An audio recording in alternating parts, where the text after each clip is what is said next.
Assalamualaikum dear students, myself Mohammad Rehan Afzal from channel Facilitator। आज हम 10th class की physics के unit number 10 का टॉपिक नंबर 10.4 पढ़ने जा रहे हैं, जिसका नाम है टाइप्स ऑफ मैकेनिकल वेव्स। इससे पहले हमने पढ़ा था कि वेव्स क्या होती हैं, फिर वेव्स की कौन कौन सी टाइप्स हैं। वेव्स की टाइप्स में से एक टाइप है मैकेनिकल वेव्स, ठीक है, जिसमें हमने काफ़ी सारी एग्जांपल्स पढ़ी थी, जैसा कि वाटर वेव्स, स्ट्रिंग में जो वेव्स होती हैं वो, साउंड वेव्स, और एक स्प्रिंग में जो वेव्स होती हैं। अब हम देखते हैं डिटेल में कि मैकेनिकल वेव्स क्या चीज़ें होती हैं। इससे पिछले लेक्चर में हमने एक ब्रीफ सा इंट्रोडक्शन लिया था मैकेनिकल वेव्स का। अब हम उसकी टाइप्स को डिटेल में डिस्कस करेंगे।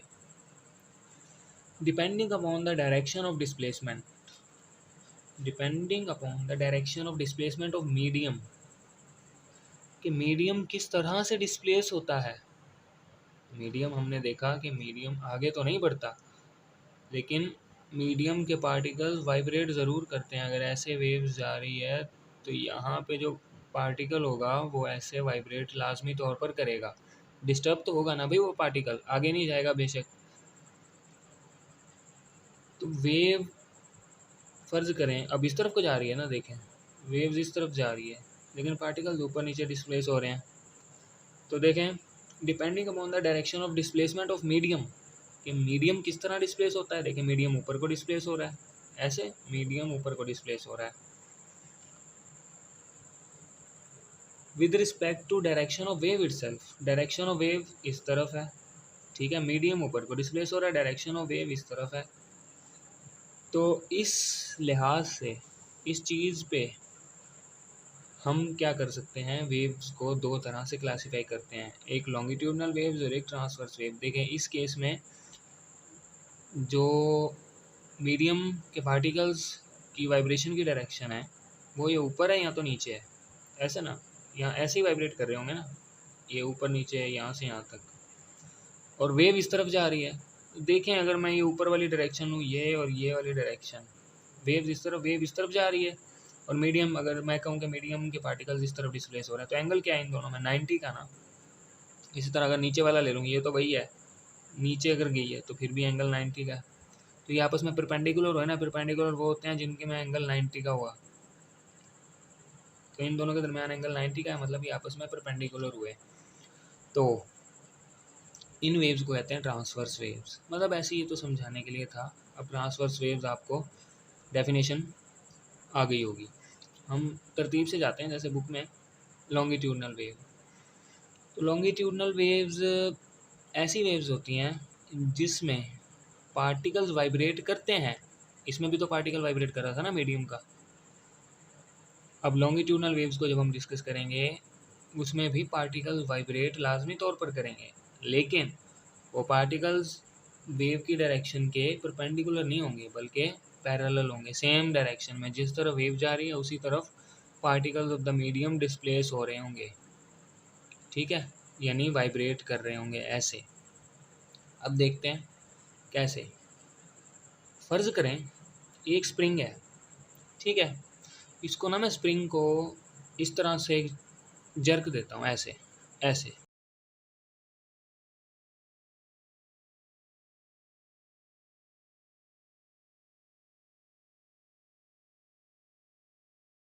जब मैंने इसको ऐसे क्लोज़ किया तो ये आपस में जो इसके रिंग्स होंगे वो क्लोज़ होंगे, आपस में एक दूसरे के पास आएंगे। ये आए मेरे पास, ठीक है। फिर जब मैं इसको वापस पुल करूँगा तो ये वापस एक्सटेंड होगा, एक्सपैंड होगा, ठीक है। तो ये रहा, ये एक्सपेंशन आई हुई है, और ये कंप्रेस्ड रिंग्स जो हैं आपस में जो पास पास आ गए हैं, इसको कहते हैं कंप्रेशन।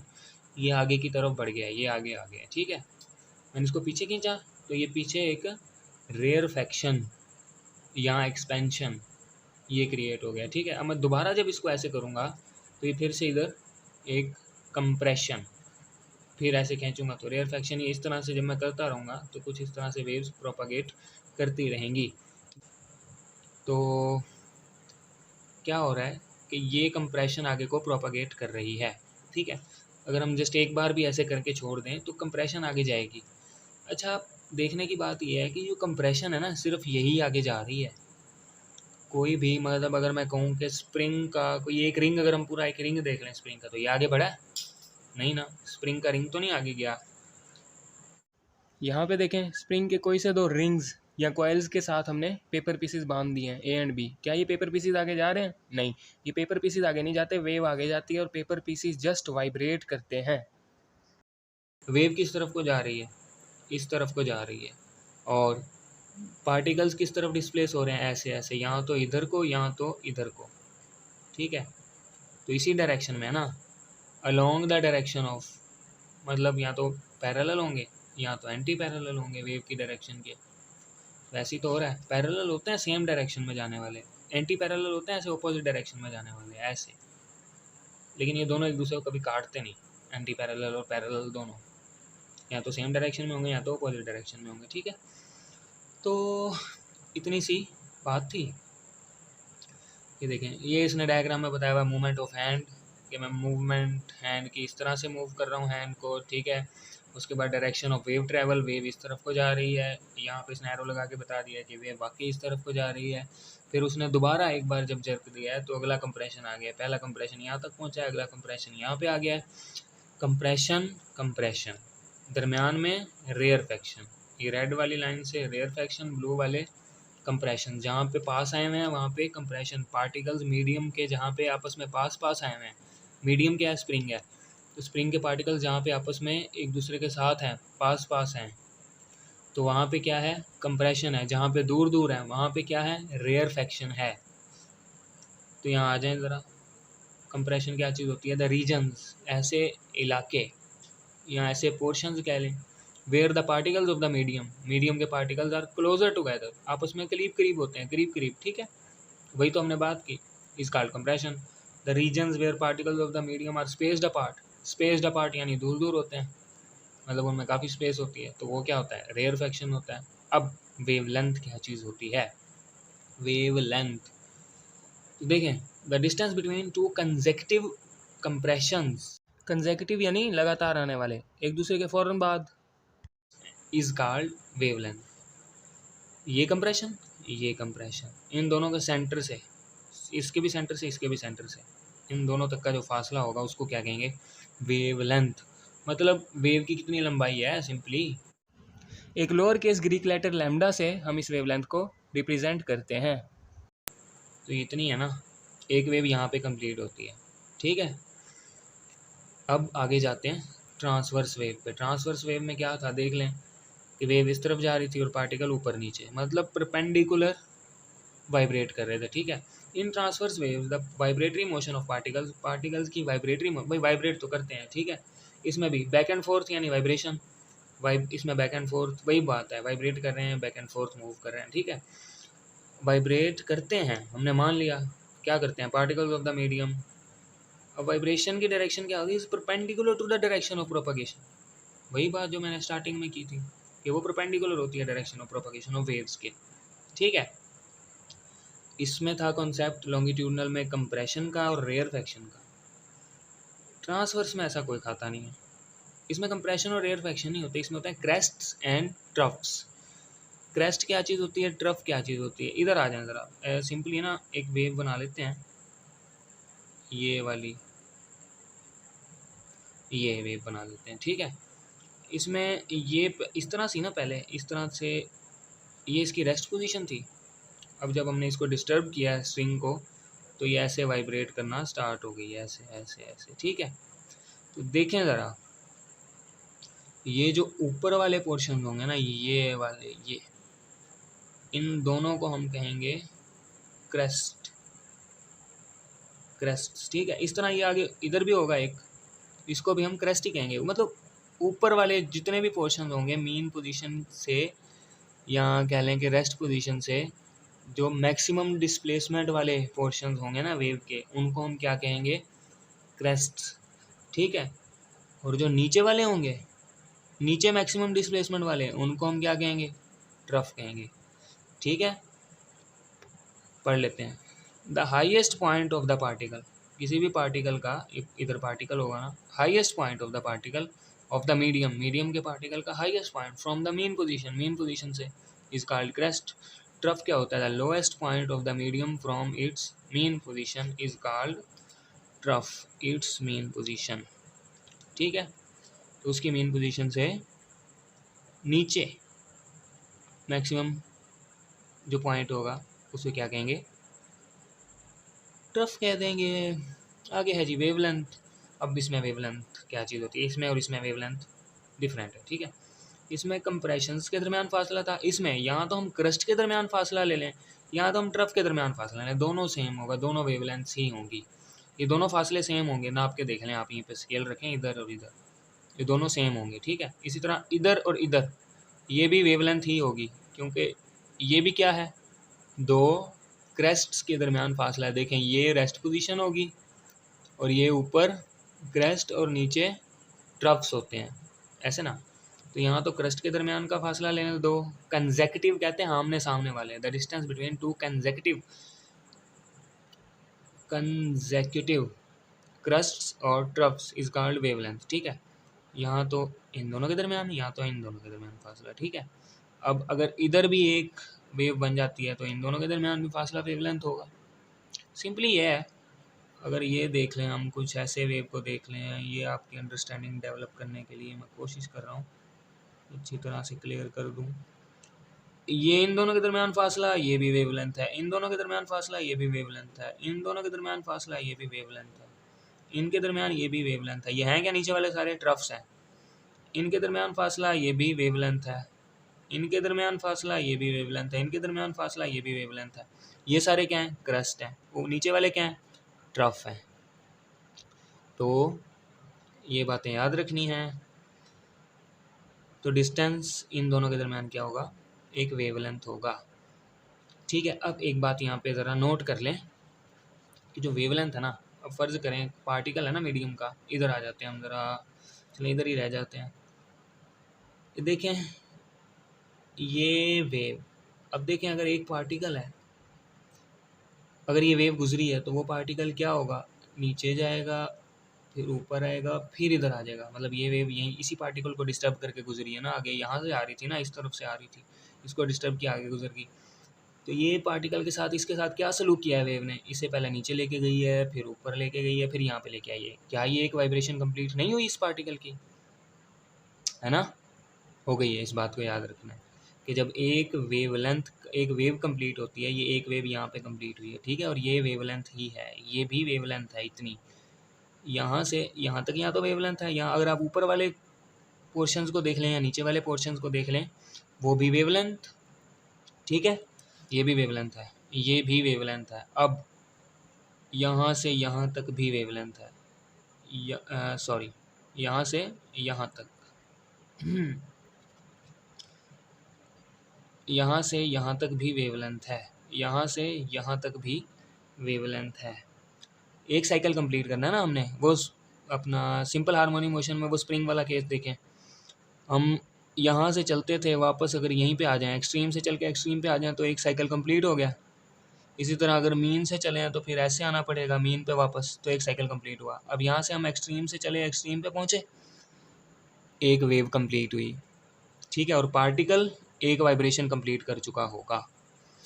अगर हम यहाँ से यहाँ तक देखें तब भी तो ऐसे ही है। ये देखें, एक एक पहले ऊपर गए, फिर नीचे आए, फिर दरमियान में आए, दरमियान से चले मैक्सिमम एक्सट्रीम, फिर नेगेटिव मैक्सिमम एक्सट्रीम, फिर वापस मीन पे।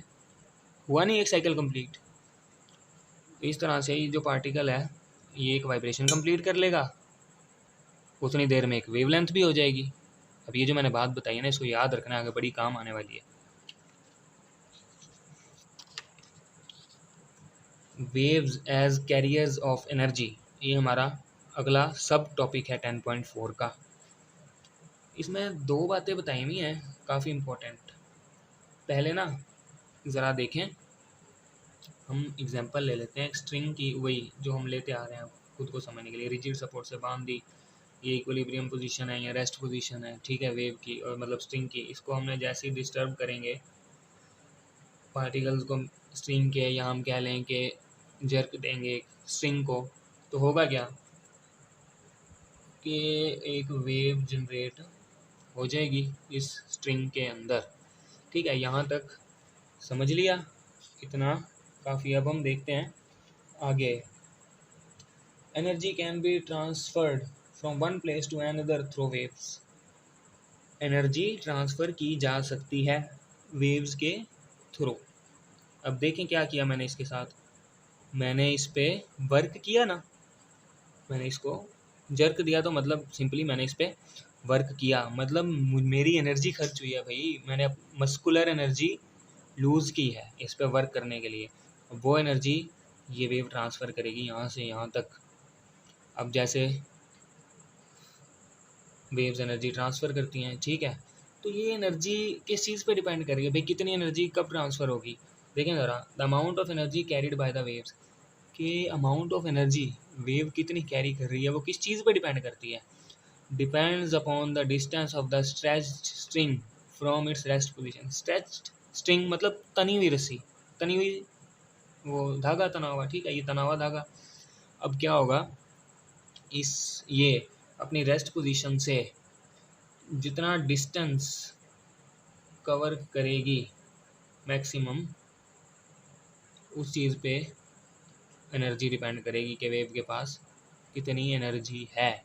अब देखें, मैं कहता हूँ, मैं इसको थोड़ा ना ऐसे थोड़ा एम्पलीट्यूड, अब ये एम्पलीट्यूड होता है ना, maximum displacement from the mean position, ये एम्पलीट्यूड है। अच्छा, अब ये एम्पलीट्यूड अगर कम होगा ना, तो वेव के पास एनर्जी कम है, वेव एनर्जी कम कैरी कर रही है। अभी अगर यही मैं एम्पलीट्यूड बढ़ा देता हूँ, पहले मैं इतना एम्पलीट्यूड रखता हूँ, मतलब वेव के पास एनर्जी कम है, एक वेव के पास एनर्जी कम है। अभी मैं एम्पलीट्यूड बढ़ा देता हूँ, मतलब वेव के पास एनर्जी ज़्यादा है। ये एम्पलीट्यूड कम है, ज़रा एम्पलीट्यूड बढ़ा के देखें ये वेव इस आदमी के साथ क्या सलूक करेगी। ठीक होगी बात। Energy in a wave depends upon the amplitude of wave, वही बात है, ऊपर वाली और नीचे वाली ये दोनों सेम बात है, ठीक है। ये तो हो गई एनर्जी कितनी है वेव के पास, ठीक है। Energy delivered by the wave पर सेकंड क्या होगी, मतलब वेव के पास एनर्जी तो है, एक सेकंड में एनर्जी कितनी डिलीवर करती है वेव, सिंपली कह लें कि पावर, ठीक है। अब देखें, if we shake string faster, अगर हम शेक करते हैं स्ट्रिंग को तेज़ी से, क्या होगा देखना ज़रा। अगर मैं बहुत स्लो स्लो लगा हुआ हूँ तो ये कुछ ऐसे वेव जनरेट कर लूँगा मैं, ठीक है। अब अगर मैं स्पीड से हो गया शुरू भाई, तो फिर कुछ ऐसे होगी ना, तो मैं बहुत स्पीड से ऐसे उसको वाइब्रेट करता हूँ अपने हैंड को, तो ऐसे। अब देखें, अगर ये मैं कहूँ कि यहाँ से यहाँ तक एक सेकंड है, एक सेकंड में पहले कितनी वेवलेंथ्स हैं, मतलब यहाँ फिर पहले कितने साइकिल हैं, एक सेकंड में कितने साइकिल्स कंप्लीट हो रहे हैं, एक सेकंड में एक साइकिल कंप्लीट हो रहा है। ये जो पार्टिकल वाइब्रेट कर रहा है मीन से मीन पे आ रहा है, मतलब एक साइकिल कंप्लीट हो रहा है एक सेकंड में, ठीक है। अब कितने कंप्लीट हो रहे हैं, 1 2 3 4, यहाँ से यहाँ तक सेकंड एक ही है ना, ये देखें एक सेकंड भाई, अब 4 सेकंड कंप्लीट हो रहे हैं। पहले फ्रीक्वेंसी 1 हर्ट्ज़ थी, अब फ्रीक्वेंसी 4 हर्ट्ज़ हो गई है, मतलब फ्रीक्वेंसी बढ़ गई है। तो फ्रीक्वेंसी बढ़ाने से energy delivered by the wave पर सेकंड, अब ये एनर्जी जो है, मतलब ये जो वेव है, ये एक सेकंड में ज़्यादा एनर्जी डिलीवर करेगी। क्यों, इसके पास देखें कितने एम्पलीट्यूड हैं, 2 हैं, इसके पास कितने हैं, 1 2 3 4 5 6 7 8, ज़्यादा करेगी कि नहीं करेगी एनर्जी डिलीवर एक सेकंड में, बस यही बात है, ठीक है। रिलेशन बिटवीन वेलोसिटी या स्पीड कह लें, स्पीड मैग्नीट्यूड होता है वेलोसिटी का, फ्रीक्वेंसी एंड वेवलेंथ, तो इनके दरमियान हमने रिलेशन देखना है। अब यहाँ पे ये स्पीड है, ठीक है, तो relation between speed frequency and wavelength. देखें, हमने सिंपल एक 9th में फार्मूला पढ़ा था, वो फार्मूला क्या था, v is equal to d by t, ठीक है। Distance covered per unit time is speed, यहाँ displacement, rate of change of displacement is velocity. अगर हम वेक्टर्स लगा दें तो ये डिस्प्लेसमेंट और सॉरी वेलोसिटी बन जाएगी, अगर नहीं लगे हुए तो फिर ये स्पीड है। अब वापस आए इसी बात पर, मैंने क्या कहा था कि अगर पार्टिकल वाइब्रेट करके वापस उसी पोजीशन पे आ रहा है, मतलब ये पार्टिकल है ना, ये अगर मैं फ़र्ज़ करूँ, चलो ये पार्टिकल ले लेते हैं, ये वाइब्रेट करेगा ऐसे ऐसे और ऐसे, एक वेव गुजर गई होगी, एक वेव जब गुजरती है तो पार्टिकल एक वाइब्रेशन कंप्लीट करता है, ऐसे ही हमें यही समझ आई थी। एक वेव गुजरी, एक वाइब्रेशन कंप्लीट हुई। मतलब अगर मैं कहूँ कि डिस्टेंस, अगर मैं कह दूँ कि इफ़ मैं डिस्टेंस रख देता हूँ वेवलेंथ के बराबर, अगर डिस्टेंस वेवलेंथ के बराबर कवर हुआ है तो टाइम कितना लगेगा? टाइम पीरियड के बराबर होगा, ऐसे ना। देखें, वेव गुजरी, फिर उतने देर में पार्टिकल ने एक वाइब्रेशन कंप्लीट कर ली। एक वाइब्रेशन कंप्लीट करने में कितना टाइम लगता है? Time period. तो अगर डी को मैं लैम्डा बोलूँ तो टी को मैं इफ देन, टी को मैं टाइम पीरियड बोलूँगा। तो इसी को मैं वैल्यूज़ पुट कर देता हूँ इसी में, v is equal to D की जगह लैम्डा ओवर टाइम पीरियड। हमने एक रिलेशन पढ़ा था, इक्वेशन को नाम देते हैं, पुट करते हैं। इस हमने एक रिलेशन पढ़ा था, वो क्या था? f is equal to 1/t। इसको अगर मैं 1 बोलूँ तो इधर हम कह देंगे पुटिंग वैल्यूज़ इन इक्वेशन 1, तो ये बन जाएगी। फिर हमने कहा था as f is equal to 1/t, इधर लें f इधर लें, t is equal to 1/f, इसको पुट कर दें इक्वेशन 2 में, पुट इन इक्वेशन 2। इसको जब हम इसमें पुट करेंगे तो v is equal to lambda over t की जगह 1/f, ऐसे ही ये f ऊपर जाके मल्टीप्लाई हो जाता है f लैम्डा। तो v क्या आया? f lambda. ये हमारा रिलेशन आ गया स्पीड, फ्रीक्वेंसी एंड वेवलेंथ में। इसी को यूज़ करते हुए हमने यहाँ पे एक न्यूमेरिकल सॉल्व कर लेना है। गिवन डाटा में क्या है? फ्रीक्वेंसी कह रहा है एक वेव की 4 हर्ट्ज़ है और वेवलेंथ क्या है? 0.4 मीटर है। तो सिंपल सा न्यूमेरिकल है, इसमें हमने क्या फाइंड करनी है? स्पीड फाइंड आउट करनी है। तो स्पीड फाइंड आउट करने के लिए हम एक सिंपल सा फार्मूला लगाएंगे, v is equal to F lambda, वही जो हमने अभी निकाला। Putting values in this equation लिख देंगे आप, v is equal to F क्या है? 4। देखें ऐसे यूनिट्स है दोनों, तो कन्वर्ट करने की ज़रूरत नहीं है। 4 और वेवलेंथ क्या है? 0.4। ठीक है, हर्ट्ज़ मतलब पर सेकेंड, s-1, और ये मीटर, तो यूनिट क्या आ जाएंगे? मीटर पर सेकेंड, मतलब वेलोसिटी वाले। अब इसको जब हम मल्टीप्लाई करेंगे तो क्या आएगा? 1.6 मीटर पर सेकेंड। ये हमारे पास स्पीड आ गई वेव की।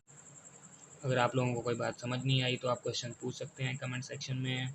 कमेंट सेक्शन में क्वेश्चन पूछें, जाते जाते चैनल को सब्सक्राइब करते जाएं, बेल आइकन प्रेस करते जाएं। दुआ में याद रखें। थैंक यू, अल्लाह हाफिज़।